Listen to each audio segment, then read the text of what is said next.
One of the world's best players ever since he's been a junior. I don't think there's many junior titles or senior titles that James hasn't won. And alongside him, of course, his father has been alongside him for the whole of his career.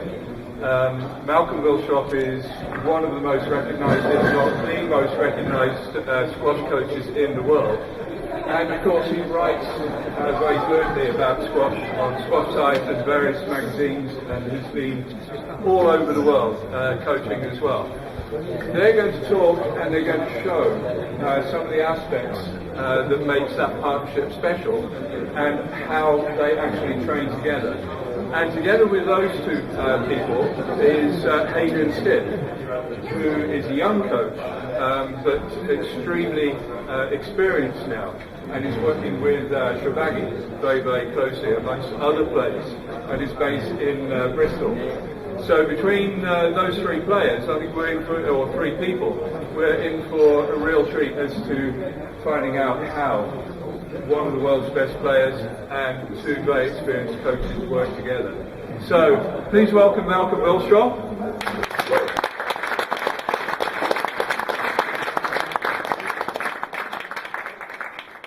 Hadrian Stitt.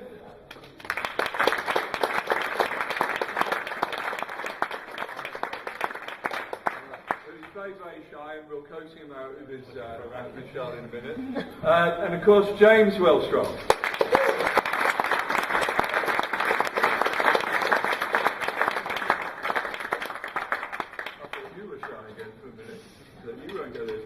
But at this stage, I'll just pass over to Malcolm, because I think you've got something to say first. Yeah, fine, John. Thank you. Well, you were ready for bed with your pajamas. Oh, thank you very much. I have to say that Malcolm and I don't know each other very well, and we know that he doesn't have a sense of humour. He was serious about it. Good afternoon, everybody. First of all, I'm not happy that I was introduced first on, because it was obviously in order of seniority, importance, fame. So they got rid of the rubbish first, and then they moved to Hadrian, who's got frightened because he's coming on with us. Who's there? Hadrian, come on.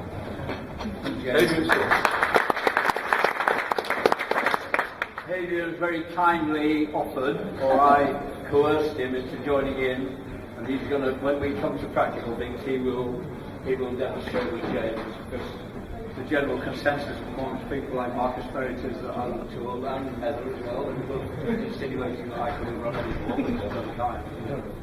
I thought, first of all, you might like, because this is what I thought was the topic to begin with, just to know something about the interrelation of a coach and the player, but particularly when it's a father and son, because you all know from your families how difficult those sort of relationships can be, and if you're closely involved in, like, teaching your wife to drive, or or the other way around, or teaching your son to play sport, or your daughter, there can be problems. There are problems anyway, but if you're that closely concerned, then the problems may be more acute. So James and I are still relatively friends, I think, so we've got through it quite well. I'm very wary about what I say, because when we do nights in clubs in England, the crowd, the people in the audience often say, what is it like to be coached with him, by him? You go, well, that must be sort of awful. And I think he's going to say, no, it's wonderful, we have a great relationship. And he goes, yes, you're dead right, it's not good. He bullied me into playing, forced me onto the court, and all the crowd are going, yeah, of course. That's what we were like. So maybe James will tell you a little bit about the early years when he first started playing, just briefly. Well, I mean, I think the reason, Malcolm, I'd probably say that is because of your reputation, which is obviously as a disciplinarian, and sort of is well known as being quite strict in his disciplines, certainly in terms of behaviour and conduct, and for that actually in all seriousness, I'm very grateful, because I think it's helped me in my game to be disciplined on the squash court, keeping calm, which has suited me, I think. He taught me very early on the fundamental thing above any swing or technical issue was to behave and conduct myself well, and to try and keep calm and not to let things get to me on the squash court, and certainly not to argue with referees. And it's possibly one of the most important lessons I've learned as a a kid, and I've carried it through, and it's certainly helped me win a lot of tough matches. But I think it has worked well. It's very unusual, and because I think it really works because I've got respect for him as a squash coach as well. So that was maintained. Therefore, even though he's my dad, and as you become an adolescent and you get grumpy with your parents and all these sort of things, that sort of thing didn't happen particularly with us. And if it did, then I could see that he knew what he was talking about, and we kept our relationship very much intact. And I always worked with him and learned from him. So it's yeah, I mean, he didn't bully me and make me do hundreds of core sprints as a 10-year-old, as some people like to think. But as he says, I do sometimes say that for a bit of fun. But no, it was he nurtured me well and helped me without pushing me too much. But encouraged me that if I was going to succeed, I would have to work hard and I would have to turn up and practice. That was my choice in the end, and that's probably why I'm still playing now. I'm 30 years old, because he judged it pretty well, very well, and didn't overdo it as a young person. But yeah, I don't really know whether you want to. Yeah, I'll take on with that. I think when one of the things that coaches and parents need is perspective about their player, their son, their daughter. It's very easy with the emotional tie-ups that parents have with children to get too involved in a game that's very intense, very close. So before James, I had two other sons, one of Christy, who played internationally, and David Campion, who was my stepson. So I had two other sons as well who played at world levels and high levels. So you learn from that, of course, anyway. And then I think that one thing that's helped me a lot is that I coach a lot of children, a lot of players, and also I was a school teacher for a long time, and it probably gives you a perspective, and you're not just concerned with these squash matches, but with people as well. So you're trying to actually help to develop the person as well as the player, and I think that's very important indeed. Through the game of squash, which is a wonderful game, both for the lessons it teaches and socially, you can help children along the way, give them guidance on behaviour, mixing with adults at an early age, which is one of the things that the children at my club do. They get good early, so they play in adult teams. They then have to learn to conduct themselves properly. Not that adults always conduct themselves properly, but still the children have to do that. So there are many lessons to learn from that, and I think because of the background I had, that helped. Not that I had any problems with Christy or with David, but I think it helps to keep, I don't get over, James is very much part of my life and very important to me, but lots of other children, lots of other players are as well. So I have probably a good chance of having perspective, which I hope I've had. And we also share common interests off the court, like theatre, music, and so on. So we're able, even now when he's with Vanessa, and got a baby son, we get together and do things together every now and again. And obviously I still coach him, he still comes to the club on a regular basis. But as a player becomes bigger in status and in achievement, they need more than just one coach around them. They need fitness trainers, physios, managers, supportive family, whatever. So I'm only one part. Initially, when they're younger, you're probably the main part. But as the circle widens, I'm part of that circle now. He knows I'm there. He can come to the club every morning. He knows he can work there with other players who's with me. And he's part of my life, obviously, as my son and as a player who's achieved and I hope conducted himself well through the sport. So I think we're lucky that the way life has worked out, that we've enjoyed a good relationship personally and on the squash court as well. And that still exists today, and it will never change. I'm happy to say that. So maybe there are a few things there that might help you with your children and your players. There's no doubt the point that James made about good discipline, good behaviour is fundamental. And sadly, we're inflicted with a game like football, which illustrates all the bad things in sport: bad behaviour, cheating, fouling, abusing officials. And we don't want that in squash at any price. Squash does pretty well when you think of the intensity of the sport, and we need to protect that, protect the image of the sport, and the good things about it, not get into arguing with referees and cheating and fouling and so on. That's not the way we want to go. So I hope that makes some sense to you as well. Would you like to say anything else? Or? Yeah, I think from a coaching point of view,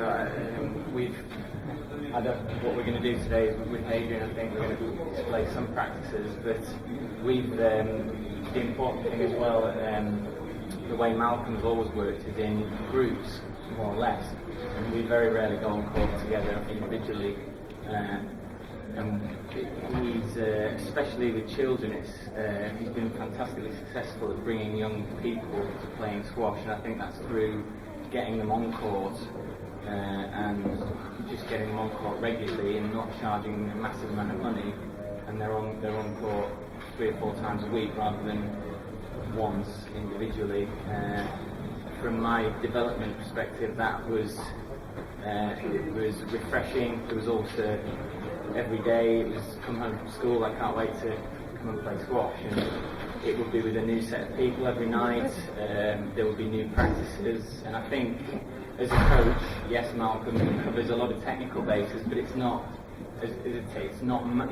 highly technical. I wouldn't say it's not all about, especially from a young age, being overly technical and very analytical. It's about getting children on the court and making them hit balls and get better and enjoy at the same time enjoying it. That is an unbelievable art to achieve as a squash coach. If you're bringing up players, which Malcolm has done very, very well, to make them enjoy it, but to get the hours into them is terrifically difficult. And that, I think, you have to put the hours in, but that I think has considerably impacted my squash career. And as a young child, I was putting time on the squash court because I wanted to, and the sessions were fun in groups. I wasn't at 10 years old, 11, 12 years old, I wasn't doing hour after hour of quite mentally draining one-to-one sessions. I was just getting on the squash court, playing matches, hitting the squash ball a lot of times, and playing with people that I enjoy being with, and in a very social atmosphere. So that's probably one thing, just as a precursor to you all here who are in that mindset of coaching, is we have always worked within a group framework, and that has been one-to-one sessions. Of course they're valuable, and at some point as a professional squash player you have to be very technically minded and you have to analyse technique and things, but probably it's been on the bottom of our list as working together. We get on the court and we enjoy the sessions, and Malcolm's learned to make them as fresh every day for me as possible. And when you're playing for 25 years, that's a really key thing, I think, for me, because I've been playing the sport for a long time, competing, to keep that freshness is key. And so I think maybe it's just before we go on, it's worth knowing that we've certainly been, a high percentage of what we've done together has been in a group framework.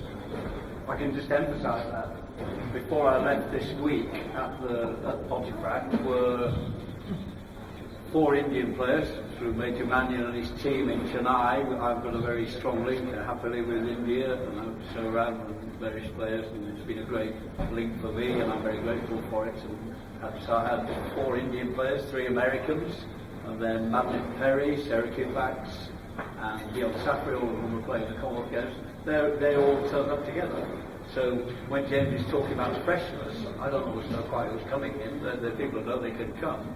It's every morning at 10:30. Then he might be working with Madeline one day, he might be working with Saurabh the next, he might be working with some younger player from India, some very good ones, next, and so on. And so it's a great variety in the people, and it's wonderful for the younger players to go on court with people like James and like Lee Beechler, who was with me, of course, before that. So it's the way, when he's growing up as a child, he gets the benefit of being with older, better players, whatever, and then in his turn, he gives back. I think that's a good thing to give back, and then you never get feeling you're that special, even if you are quite special. You have a sense of balance and perspective about who you are. The other point he made too is important. I do work with group people. I rarely go on court with anybody on their own, but I've got a young 11-year-old player at the club now who is the best player I've had since James, or England's had since James. He's winning everything at 11, he plays well at under 15 level, and he will be a big star, and I've never been on court with him once. So he's worked within the framework James is talking about. I've never been on court with him individually. I work with him 4 or 5 times a week, but he's going to be famously good. So the system of working together does work, there's no question about it. I recommend it to coaches to employ that. And maybe if I get a chance during the week, I can show you, if I had 5 players, how it works. Not a difficult thing to do, and it might be helpful to any Polish coaches who might like to try to do it. I'd be happy to do that if someone set it up anyway. Why, So, Michael? sorry. Why you don't on court? Why don't I go on court? Yeah, why? You're saying that because you think I'm too old. No. You're friends. We've never gone on very well, have we? Since Waterloo. I used to coach you when you were younger, and I'm ashamed. I play regularly, I play regularly. I go to the gym regularly. I probably walk as well as you do. Now you're saying, why I'm not coach? Adrian's a star player, I'm sure. Now, He thinks he can beat Jens playing down the walls. The reason I say that is because my coach who worked with Jerry for that, he took up Jerry when Jerry was 15. Yeah? He's never been on court with him. Ever? With Jerry? Because he cannot hold a racket. Well, that's not very nice either. You just I can't hold the racket. So that's Proves it. proves that. Yeah. He's Well, thank really- you for actually supporting me. Exactly. I do apologise. The first time an Englishman was ever apologised to a Frenchman. I take everything back. I'd like to tell a story. When I used to coach the French students for a while, and Ronald was part of that, and Philip Senior. And one day I arrived at the court, and they were all standing with their rackets in the air, like at a wedding when the people stand and they'll go through it, and I'm thinking, what's going on here? This could be guillotine here. So I said, what's happening? Que pasa? And I'm told they said le bourreau. And I have a degree in French, but I didn't know what it meant, so I looked it up. It means the execution. That's a compliment, really, coming from French. James was 2. Do you remember that? He was 2. He was 2 years old. He was playing on the roof, wasn't he? With a little hardcore. Yeah, I remember that too. Good days. So we've got Adrian is a famous player. He's past his best now, but he's a best player. He coaches in Bristol. I think a player called Mohammed Shobagi, who's quite good, I think. And so that I don't have to go on court like Jerry's coach. Adrian and Jen, we're going to show you a few practices on my direction. That's any good. Thank you. I might get the this is back guys. I need to know. Huh? Yeah. Can we borrow the racket? Thank you.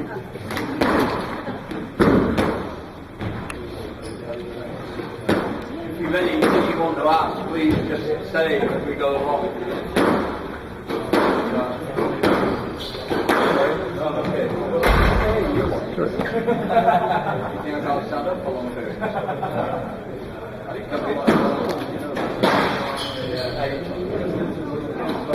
You being polite.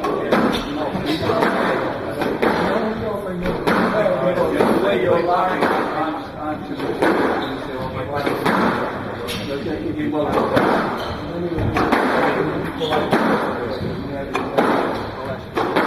when you're watching players like this, you take note of the way they hit the ball, the relaxed swing.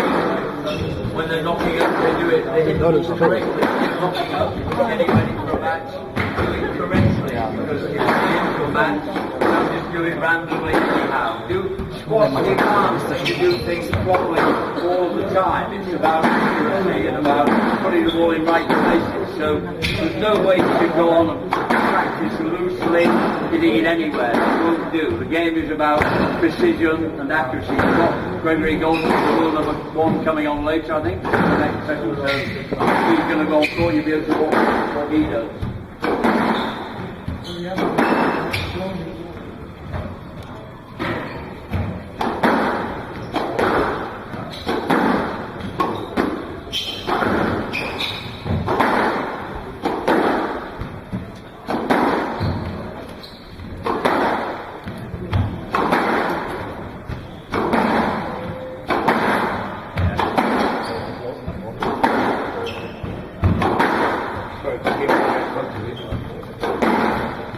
Okay.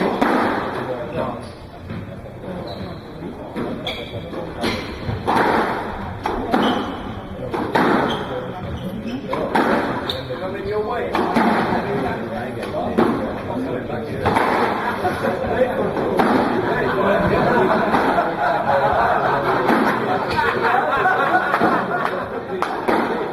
Charge you.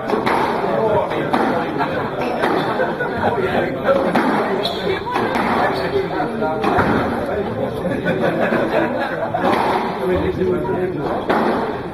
time I've been to Poland, for people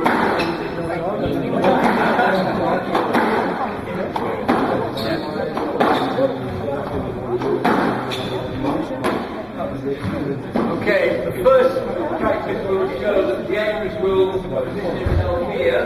He will play a straight drop. Adrian will hit that straight to the low, not hitting this wall any time. And James will then play an angle, pick up over there. Adrian will move to the left and play a low, wide cross court, aiming from there. Okay, so straight to the low, move over, James straight drop, all right angle from there. Yeah? Come on, you're a coach, don't you know what you're doing? That's it, stay ahead of the line, straight over.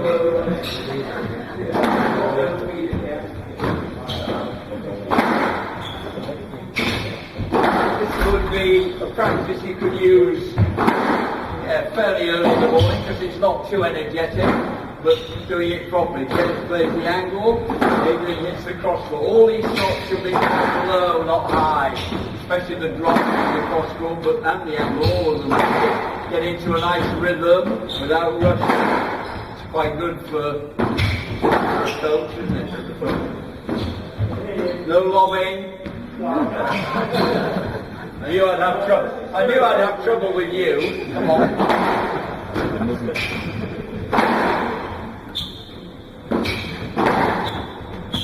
Notice, one of the things to notice if you've got a tall player is the need to get down. That's something that James actually does do well. You have to get down low. You can't be playing too upright. If you watch, he gets down low in nearly every position. They're hitting the ball at the right sort of pace, relaxed, accurate. And remember, the swing isn't from the shoulders, it's actually from the hip. You swing from the hip, not the shoulders. The shoulders, like Shabana, if you want to watch, when you know how to relax, his shoulders totally relax. So when you're teaching, relax the shoulders, swing from the hip is the answer. That's courtesy of a famous player, Jeffrey Hunt, who you should have known about or read about. Great man.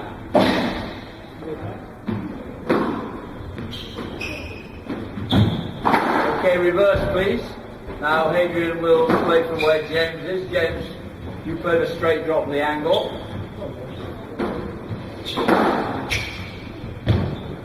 Play, excuse me, you have to prefer to play it properly as well. Yeah.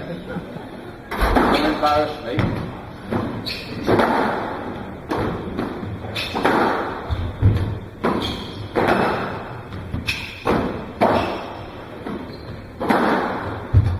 You can see that Adrian is doing nearly everything off his right foot. It's much better, especially if you play the angle to lead to the left, but nobody does it. They play off the back foot, it doesn't work. Excuse me, can you use your left foot a bit more please? And lead into the angle with the left foot as well. So the people can see how to do it. That's it, thank you. See the better shot as well, realistic, yeah? Right. No charge, except for you.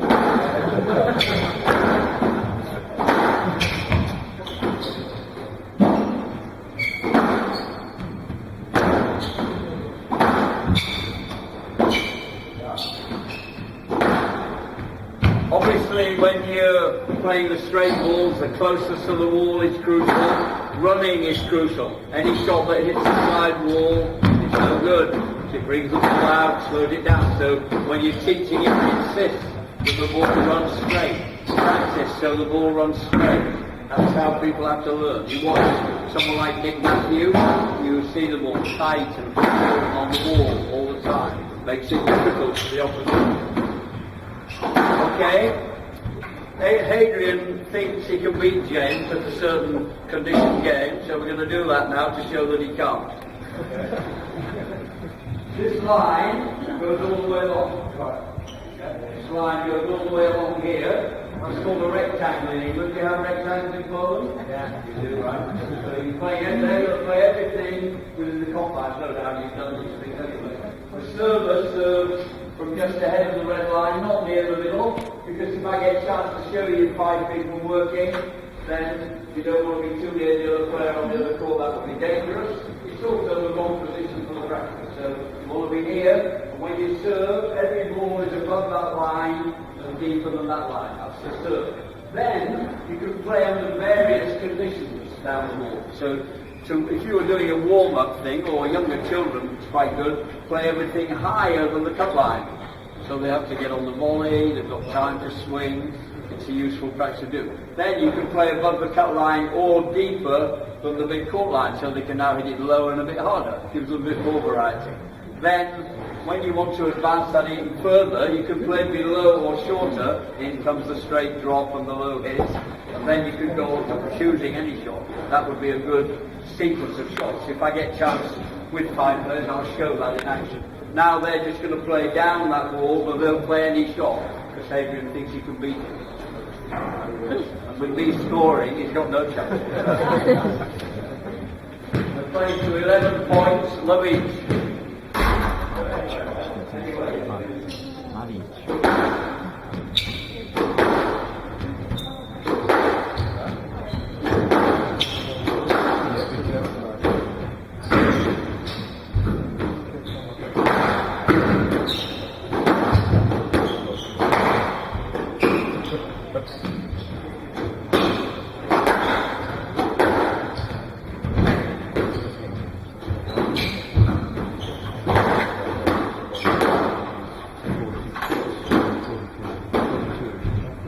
Twice James played control it, twice he played a volley that was going out. If he left it, it bounced, he would win the rally, but he knows Hadrian's easy to beat, so his chance to get on. If you notice the variety of what they did, some harder, some gentler, some low, some drop shots, some deep shots. That's what you must encourage your players to do. We're not playing to 11, as he's tired of the game, he's tired already, so we'll come to 7. If you get more tired, we'll reduce it to 5 as long as you're winning. Yeah?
Ready, rock, you rock.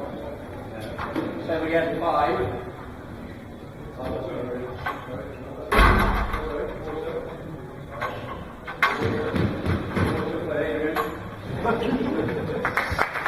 Tiny bit of water. Any questions? Quite nice to ask questions if any of you take it. Well, it's hard to know. So I have one, but not to your father. Okay. He wants you over me. Can you say more about the front or back Play which foot best to play off? Yeah. Well, I teach front foot. I believe the game is sideways. You? Sideways is the best. They give you better balance, the racket's in harmony with the body, and recovery is better. Occasionally, you'll be forced into situations where you can't do that. You use the racket. But wherever possible, when you're teaching, you teach youngsters to play off the left foot, the right foot on the backhand. It's not right, it's called a racket change. When you play off the backhand, that's not correct. It doesn't feel correct. There's no harmony between racket and body. That is. That's all together. So it's correct, technically. But the pressure will be sometimes you can't do it. But teach it correctly, then it becomes embedded. And then the use of the back foot is when it's required, not the norm. That's my opinion. I mean, some people teach back foot. My view is teach both. Yeah. You want to try it? My view is teach both. Start with the right leg. Careful you say that because this could condemn you. Depends what level the player's coming in at. I think, if you're looking at like a drop drive feed, for example, with a young player at the front of the court, I think the orthodox look at the left foot is definitely going to make it easier to start off with. And I suppose probably part of the reason why I feel that it's good to teach both is that I have quite a few players in Ireland, which is kind of quite a small country for squash, and the knowledge of coaching is quite old school, quite old style. What tends to happen is the left foot is everywhere on one side, and the right foot is everywhere on the other side. And they get caught in movement patterns, so turning onto the left foot this way is a slow process. So I actually try to unravel that because they haven't been taught to have both options. So my kind of view here is I'll be using whatever foot works for me. If I have more time, more balance, I'll probably will go left foot beforehand. Most of the time, when James is in front of me, most of the time, I'm on the right foot at the back. So if you were watching very closely, you saw when he was playing off the back foot where the shots were going in, let's say, and all over the place, wasn't it? So the best shot you played was when you led with your left foot deep in the court, when you were practicing. No, because it's true, because you won't remember that part. I still think you've got. If I can maybe add on to this as well, and this is where coaches there's no. I don't believe there's any right or wrong, and if we ever disagree, which we do naturally, I would challenge Malcolm on this point because I've watched matches and I've looked at I've counted, and if you count a right-hand player, I think it's 80 or 90% of their forehand shots will be off the right foot. So I say to him, hang on a minute, I'm going off my left, you're teaching me off the left, which is a good practice to do, like you said. I think I agree with that. A lot of it is going off the right. So when he sometimes will say to me, try and lead off the left, it's his way of doing it. I don't really see it as being a right or wrong. As Hadrian said, I agree with Hadrian. I think if you look at Thierry Nicola, is a great person to look at for that. He's all over his career, he's gone in very square. He's gone in on his right, he's gone in on his left. So, and look at what he's done. So the reason is because it's quicker. If you go on your right, and side, that counts as Malcolm's point. You don't have to turn. Exactly. And what Hadrian is saying is you have to rotate. It's a big movement to make. It's a lot of work. It's a lot of energy going into that when you can just go there like that. And that's a very simple movement. So I understand Malcolm's feelings on this. And when I'm doing his practices, I'm always looking to put that left foot forward on the right. But I just don't see that there's a right or wrong here. And I think Hadrian's got a point when he says, don't be afraid of both. Because when I go into a match, there's going to be 80-90% of my stuff on the forehand will be off the right foot. Yeah, which is, for example, kind of almost like I've counted it. I've got a match. I've got statistics for a match. I think I'm really ganging up on me. I think like 80% of the shots in the forehand. What I said was that I believe against the sideways. I would still believe that. For tall people, it encourages them to get down. That doesn't. So I think that's a teaching principle. I did say that there must be times when you go to the right. If you're saying it's 80-90%, that's more than I would have sense, but if you're saying that, I'm not saying you will never go off your right foot, or you'll never have to undo Irish people who are doing it off the left. You shouldn't confuse that. I get confused, especially when they've had a few drinks. So I'm not saying you'll never go off your right foot. I didn't say that. I said that you will do that in the course of action. So therefore you'll practice doing it as you're going along. I think I still think the game is sideways. on a real kind of top elite level, which is James can relate to. I think, from my perspective, working with a player who's in James's kind of level in the top three in the world, a lot of the time, my view of his opponents and my kind of the bit where I kind of try to help is I look at the patterns of movement of those players, the areas that don't work as well as other areas. So, say for example, somebody doesn't twist well into the back forehand, that will be a movement pattern that you can expose if the player's good enough to do that. So obviously at the level that James and the top guys are playing at, there's not a lot to pick at. If someone's a little bit punky in one area, then that's what you're going to go for. Because shot for shot, probably everyone's pretty much the same. But I think, Can I just say, with that off foot though, I think you have to be careful when you start developing that, because I don't think you can develop it too early, because they haven't got the strength in the play to be able to do that. And especially in the juniors, they may not be able to have that development. You have to look at where they are, strength-wise, to be able to do that. Otherwise, you can create bad footwork with them. Okay, so there has to be the same foot, you mean? yeah, going in on that Yeah, off because it leg. would So be they have to be advantage. strong enough to be able to hold that positioning in that off leg to be able to carry the foot. I mean, it is incredible. Like, Yeah. the point there is a good one, because when I go in the gym and I do an exercise on my right leg and on my left, it's unbelievable how much stronger this leg is.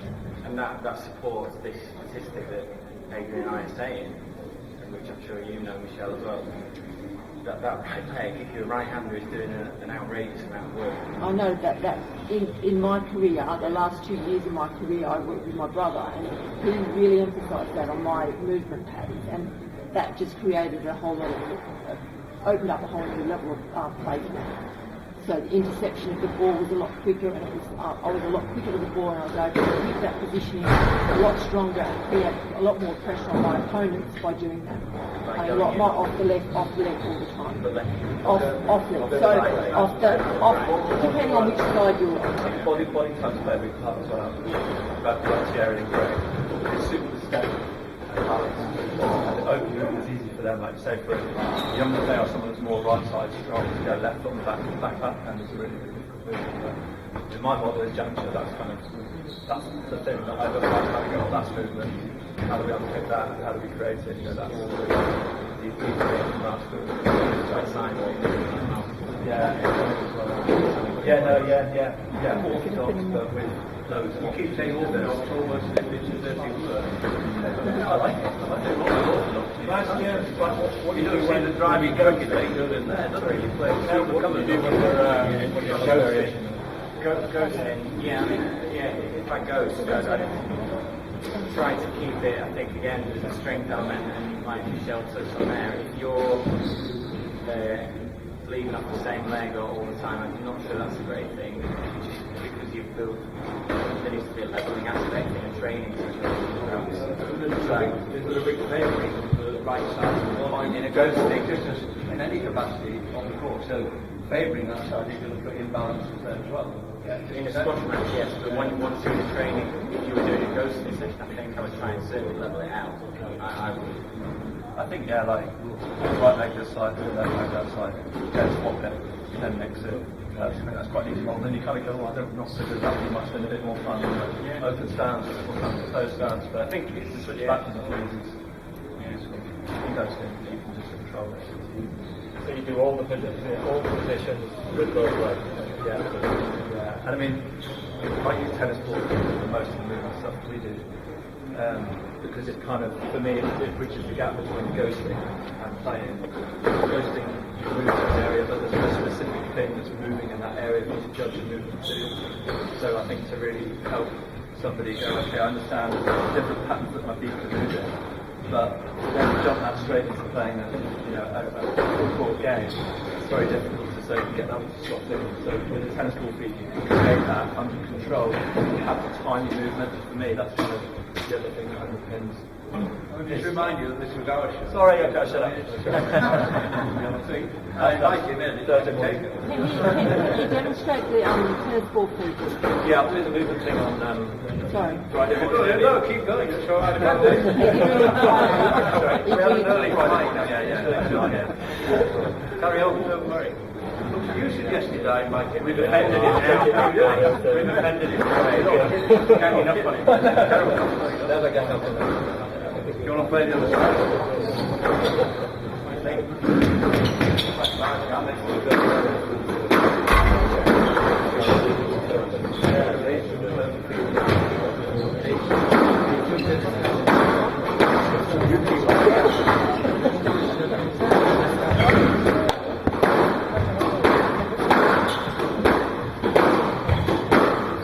Back foot if you want, off the left foot if you want.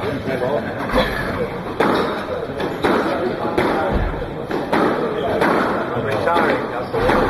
When they put me off. I mean, you like all the French play like this, don't they? Because then you can't get out. And then in Jerry, you've got to make a good player. It's a long way to go.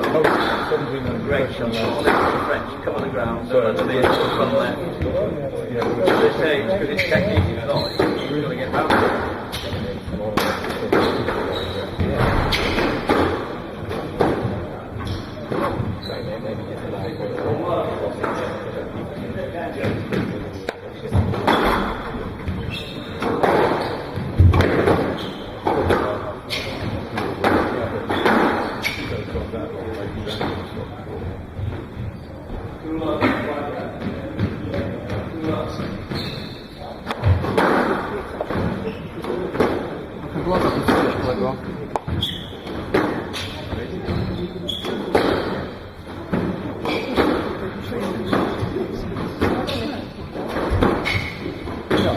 I think they do a little training. It's not just like an hour, it's not around 3 hours. So I think they're practicing so hard.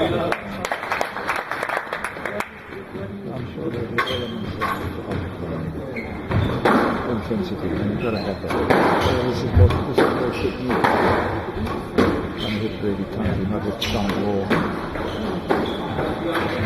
Go past 5 here, it's generally the high ball that they've been playing there is a very, very good ball to play in a match as well. The high, floaty ball, gives you time to recover, get out of the way of the potential stroke, and it can be quite damaging to get it right. So it's top of practice.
wasting James won both those games, he could fall them down without any help from the guy.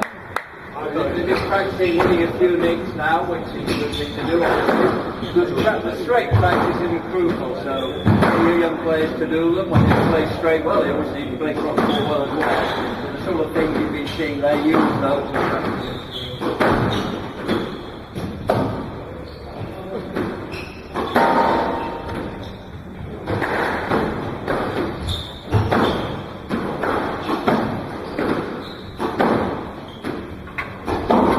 I was going to say we'll do it until Adrian hits the dead leg, but we haven't got very long, I don't think.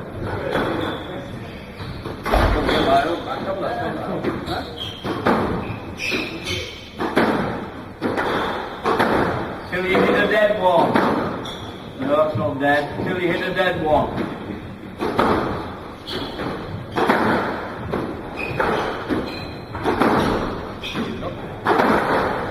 I'll let you know.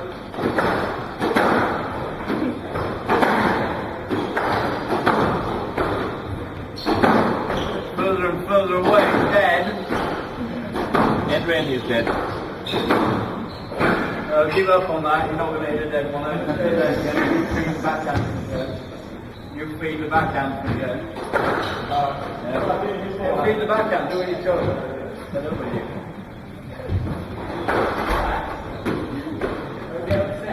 Yeah, it's alright. This is it, I'm going home anyway.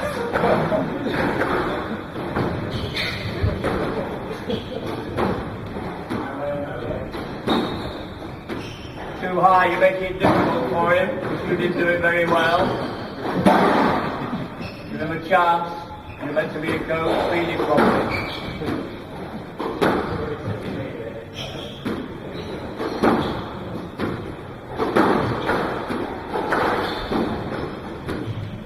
Probably need to take a few lessons from Rami on this shot, I think.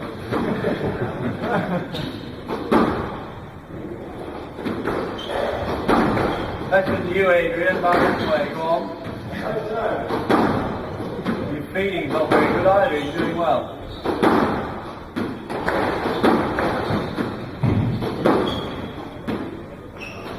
Now change sides, James will feed you for the backhand, change sides.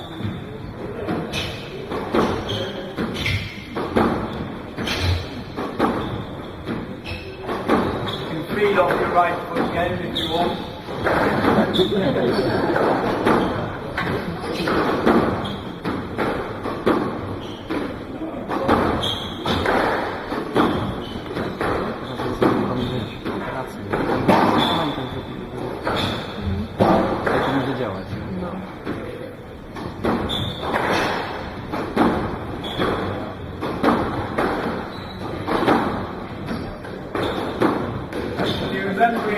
You play Adrian, I can't remember you hitting across all things. Każdy inaczej, no. Yeah, pretty good.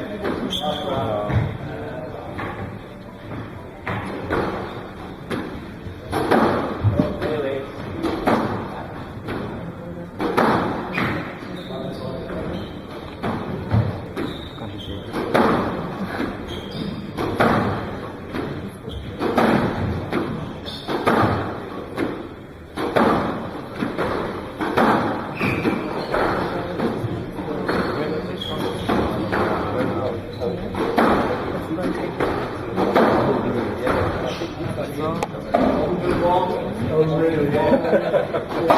He doesn't have a ball, he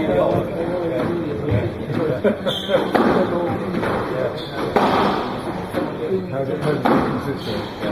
Yeah, because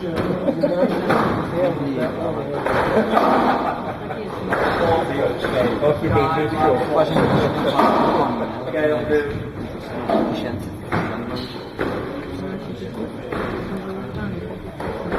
I think that winds up the exercise part, so thanks to both the players.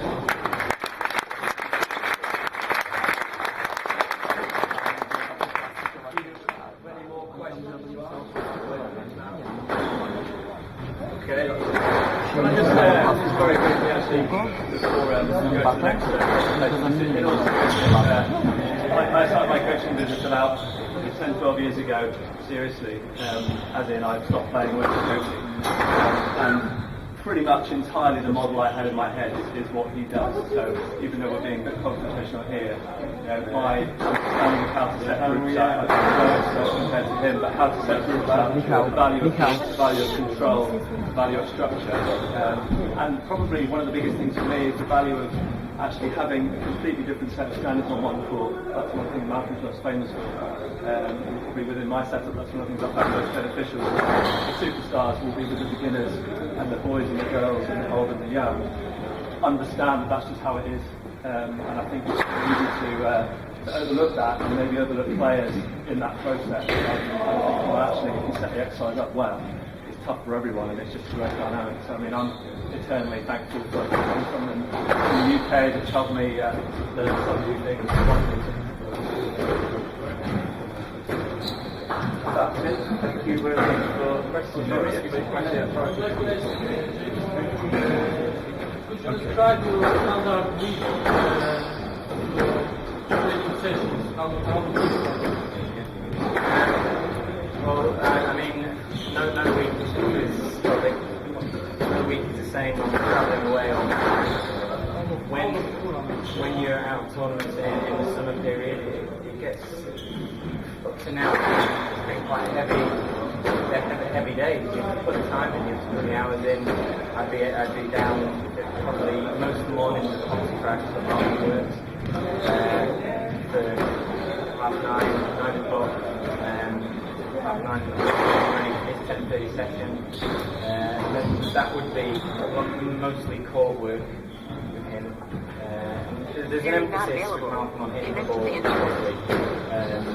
So there is some pressure, and sometimes the sessions can be very hard and they can build to be very tough sessions. But as we saw when we were doing those practices, we're not racing for the tee. These are not really pressure type sessions. With Malcolm on, he's very big on getting rhythm, timing, hitting the ball well, moving shots rather than going mad and making it all very physical and tough. So we try and work on good quality hitting the ball. Again, that's giving me all sorts of things, just the flavour of what we often will work in channels, down walls, Malcolm calls it, which has been great for my straight game over the years. So healthy diet, a lot of stuff around that sort of work. In the afternoons, I'll have a break lunch. In the afternoons, a lot.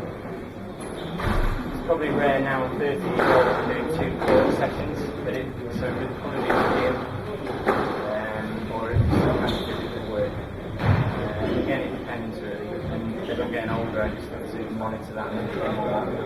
The body's taken a lot of hits over the years. It's a tough sport, and it does a lot of damage. You've got to really preserve yourself.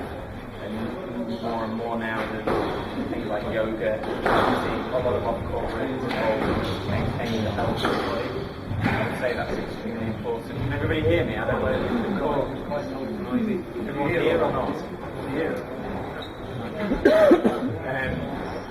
So those sorts of things come in, and obviously there's time at the physio, crucial massage sessions, and all the advisory services and making use of that. So, yeah, I mean they're usually pretty full days, and if I'd have put good hard days in, the guys are. So there's no hiding place. It's just a sport. You've got to work very, very hard. And there are lots of the good thing about squash is lots of varied sessions, gym, match play, practice sessions, mental. There's all these sorts of things you work at, speed sessions off the course, which is good for variety. But I think that's a good thing. You need to be putting good quality sessions in and putting good time in. It's too hard a sport. Players are too good nowadays not to. other sports? Do I play other sports? Not so much now.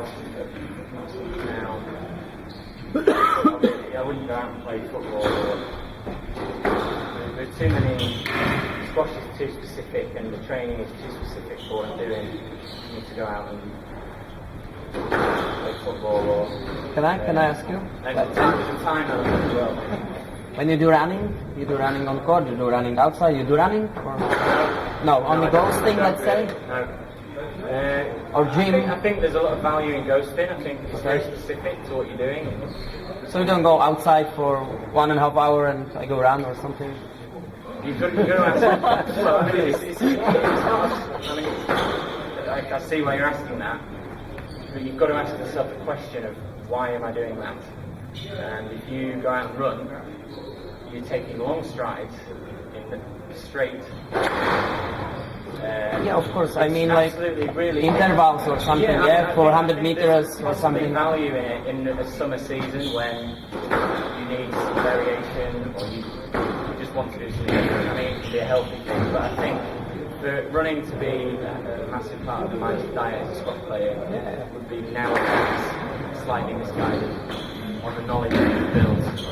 Because in the end, I'm a big bloke, I'm taking short steps, I've got to twist, I've got to turn, I've got to rotate, I've got to go quick into the front corners. Running isn't giving me any of that.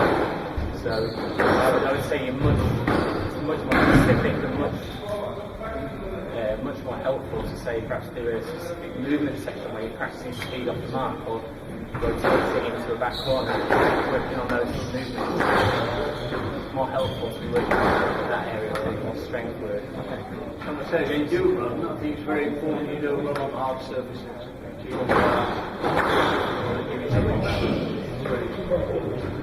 I'm certainly not saying it's wrong, but I'm just thinking you need to think. All the time as a squash player, I'm trying to better myself all the time. What session? I need to make the most out of every session. Running, the best way to do it, and I don't think it is the best way. And it might play a part, but I don't think it's the best way. And stretching? When you do stretching, it's like 1 hour a day, or it's like... No, I mean, again, do you do something like this? Yeah, I try not to, especially as I'm getting older again, I wouldn't get too wound up with time. But stretching, yeah, I think there's a thing to do 20 minutes or 10 minutes after your game, or is a sensible thing. But it's not just stretching now, it's mobility work, it's strength exercises, and specific yoga again is a very good thing to do. You get into a lot of squash type mobility movements. It's a form of stretching. Yeah, again, it's being very specific to what you're trying to do on the squash court. Okay. Cheers. I'd like to ask you about your mental preparation as a professional player. Do you still look for your weaknesses? Or concentrate on your strengths? If you look for your weaknesses, how do you It's a good question and a good balance, I think, is important. And I don't. Sometimes you can concentrate too much on what you're reading. It's not actually a clever thing to just keep concentrating on that all the time, I don't think. But you certainly have to address weaknesses. But I think mentally you can concentrate as well on what is positive about what you've done. That can be a very useful thing. Positivity is useful when you're trying to play a sport very to a high level. So it's balancing it. You have to certainly look at both areas. But the more I carry on, the more I think it is a very good thing to just really work on your strengths. Certain things, for instance, I'm not going to be able to do. So if you say to me, right, you watch Rami, he hits incredible shots. If I'm to watch that and I think, right, I need to do that, just try it now until things are done, and I'm not going to be able to do it like him. I'm not going to be able to hit a backhand nick in the way he does. So instead of trying to do that, how can I stop him doing that? How can I use what I'm good at to stop him? I think that's probably what the best players need to do. I can't play at a pace that Amadou Shimagi does. That's just, we're all very different, so we use what we can do to be a player. Just some specific exercises for your mental preparation, or just video and watching your game? Yeah, I mean that's all really good to tap into. Video analysis can be a good thing.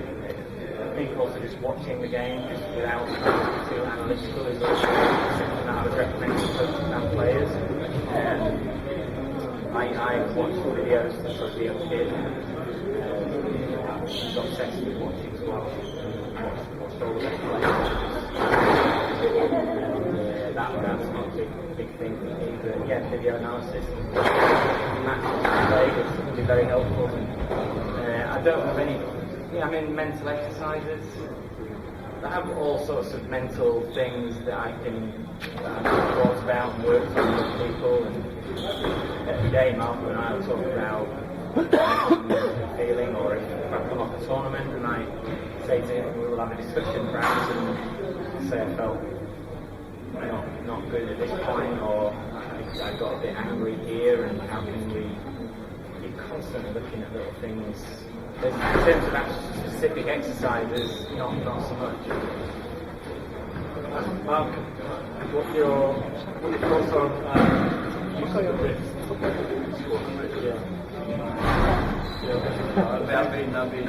I've been absolutely put down for anything I think generally being in a firm control position, obviously you get people in front of flicks, deviate from the risk of this. When the ball's behind you as well, sometimes you may have to flick out. Generally you try to hit through the ball with a control, which they're the improvisation again, like I was saying about the back. What you have to do on a certain flicks, I think. Technically, I would say that the most important things to you, what do you look for? Most important things for you? Like America, I don't know. Relaxation, I think, is important. Watch your back, keep you relaxed, so you're stressing the body, shoulders. So there's tightness here, that's what's going on. So I think Shabbat's a great player. I think he's behaved with almost perfection. The way he lives, throw, the destruction of the rally, then the destruction. He's got a great armory, and he's a great bloke, a great champion. He's pretty perfect, I think, in what I look for in a player. As James said, all the players, Shabaggy, Craig, they've all got great strength. I mean, obviously he's a genius of a player. They've all got their different strengths that you admire. Put all together the best things in every one. I like players who play with rhythm, control, relaxation. So Shabana would be my model, I think, of the modern era, and probably almost of any era.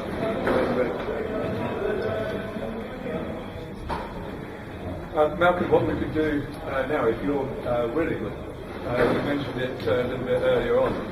If we've got 5 volunteers who've got their kits here. Now, I was thinking of some other time. Okay.